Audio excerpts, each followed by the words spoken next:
All right, now we have a bit more steps to solve this problem. So we've got a sequence with a third term of 0. So I'm going to write that down, that our third term is 0. The sum of the first 15 terms is 270, so S sub 15 is 270. Find the first term and the sum of the first 10 terms. So we want U sub 1 and we want S sub 10. All right. Well, using our formula, we know that U3 is going to be U1 plus 2D. From our sum of 15 terms, we know that that's going to be 15 over 2 times 2U1 plus N minus 1D. Okay, I'm going to take my 2, move it to the other side, and then expand. 15 times 14. I'm not going to embarrass myself by, again, doing it slowly.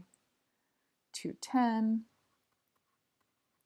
And then I've got 0 equals U1 plus 2D. So I could solve this using substitution elimination, but I'm going to go ahead and use my calculator and use PolySmlt. So apps, PolySmlt2, any button. I have simultaneous equations, so I'm going to do that. 2 equations, 2 unknowns. All right, my system matrix, so coefficients of the first term is what goes in the first spot, so 30. And you can see that I've actually already done this, so I'm going to switch it back to being 1. So we've got 1, 2, 0, 30, 210, 540. So I'm going to hit solve. And so first term matches with the first variable. So x1 corresponds to my u1.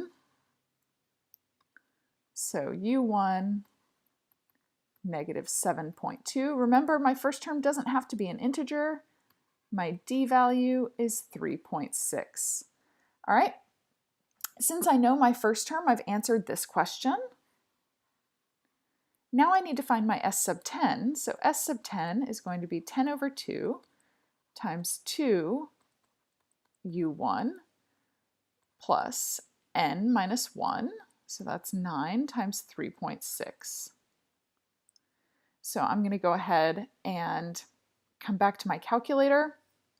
When I'm up here in my X1, I can say store.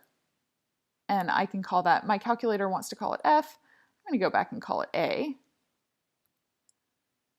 And that variable already goes. So within this menu, it won't let you overwrite. So let's go back to store. All right, it wants to make it F, so we'll let it make it F.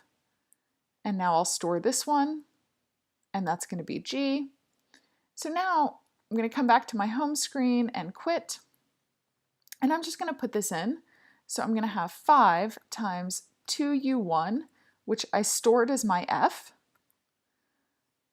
plus 9 times G.